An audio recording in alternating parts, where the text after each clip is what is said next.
ക്കുന്നൊരു special 4 മണി പലഹാരം ഉണ്ടാക്കാം. അതിന് വേണ്ടുന്ന ഇൻഗ്രീഡിയൻസ് സവാള, ഇഞ്ചി, വെളുത്തുള്ളി, തക്കാളി എന്നിവയാണ്.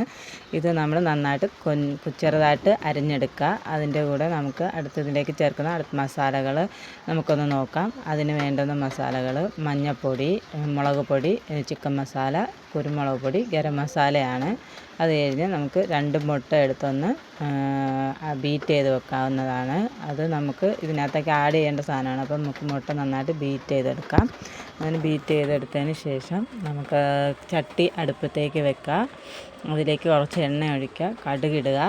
ആ കടുകൊന്ന് പൊട്ടി വരുന്ന സമയത്ത് നമ്മുടെ ഈ അരിഞ്ഞു വച്ചേക്കുന്ന ഇഞ്ചിയും വെളുത്തുള്ളിയും ഇട്ട് ചെറിയ കളർ മാറുന്നതിന് വാട്ടുക.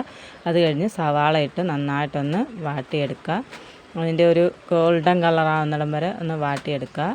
അത് കഴിഞ്ഞ് നമുക്ക് അതിനകത്തേക്ക് നമ്മുടെ അരിഞ്ഞു വച്ചിരിക്കുന്ന തക്കാളി ചേർക്കാവുന്നതാണ്. തക്കാളി ചേർത്ത് നന്നായിട്ട് തന്നെ നമുക്കത് മിക്സ് ചെയ്തെടുക്കണം. തക്കാളി ചേർത്ത് നന്നായിട്ട് മിക്സ് ചെയ്തെടുക്കുക.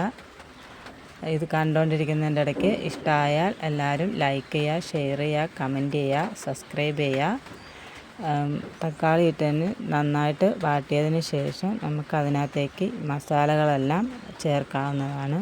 മസാലകളുടെ പച്ചമണം മാറുന്നിടം വരെ ഒന്ന് നന്നായിട്ട് വഴറ്റുക.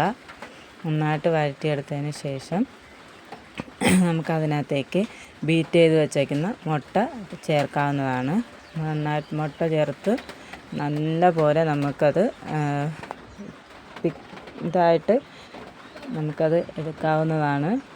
നല്ല വൃത്തിയായിട്ട് ഇതാക്കി എടുക്കുക. നല്ല ഇതായിട്ട് വരണം. നല്ല നമ്മൾ തുറു പോലെ ഇരിക്കണം രീതിക്ക് ഇതാക്കിയെടുക്കുക. ഇതുപോലെ ആക്കിയെടുക്കുക.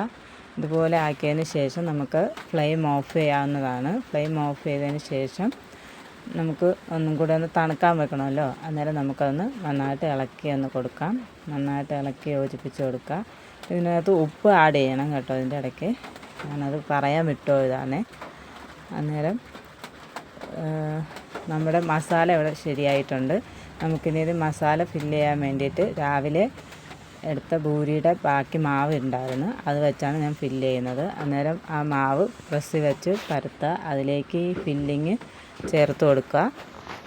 എന്നിട്ട് നമുക്ക് ഇഷ്ടമുള്ള ഷേപ്പിൽ നമുക്ക് റൗണ്ട് ഷേപ്പിലോ ഏത് ഷേപ്പിലാണെങ്കിലും നമുക്ക് എടുക്കാം. ഞാനിപ്പം നമ്മുടെ ഇലയപ്പമൊക്കെ ഉണ്ടാക്കത്തില്ലേ, ആ ഷേപ്പിലാണ് എടുത്തിട്ടുള്ളത്. നമുക്കിഷ്ടമുള്ള ഷേപ്പിലേക്ക് മാറ്റാവുന്നതാണത്. അതൊക്കെ ഓരോരുത്തരുടെ ഇഷ്ടം പോലെ ചെയ്യാം. എനിക്കിപ്പം ഇങ്ങനെ ചെയ്യുന്നതാണ് ഇഷ്ടം. അങ്ങനെ ഞാനത് ആക്കി ഇങ്ങനെ ആക്കിയെടുക്കാം. ബാക്കിയെല്ലാം അതുപോലെ ചെയ്തെടുത്തിട്ട് വരാം നമുക്ക്. ഇതെല്ലാം ഇതുപോലെ ചെയ്തെടുത്ത് ഇനി എണ്ണ അടുപ്പത്തേക്ക് വെക്കുക. എണ്ണ തിളച്ച് വരുമ്പോഴത്തേക്ക് നമുക്ക് അതിനകത്തേക്ക് ഇതിൽ നിന്ന് ഓരോന്ന് ഇട്ട് മൊരിച്ച് കോരി എടുക്കാവുന്നതാണ്.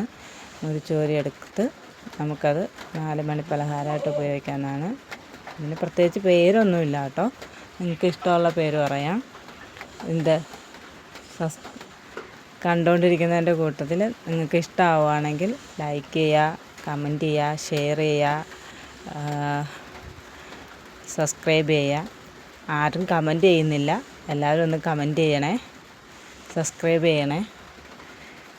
ഓക്കെ, അപ്പോൾ നമ്മുടെ 4 മണി പലഹാരം ശരിയായിട്ടുണ്ട്. ചായയും പലഹാരവും നമുക്കിതിൻ്റെ കൂടെ സോസ് കൂട്ടി കഴിക്കാവുന്നതാണ്. നല്ല ടേസ്റ്റിയാണ്, നല്ല സോഫ്റ്റാണ്. ഇത് കണ്ടോ, നല്ല സോഫ്റ്റി ആയിട്ടുള്ള നമ്മുടെ 4 മണി പലഹാരം ഇവിടെ റെഡി ആയിട്ടുണ്ട് ഗെയ്സ്. എല്ലാവർക്കും ഇഷ്ടമാവുമെന്ന് വിചാരിക്കുന്നു ഗെയ്സ്.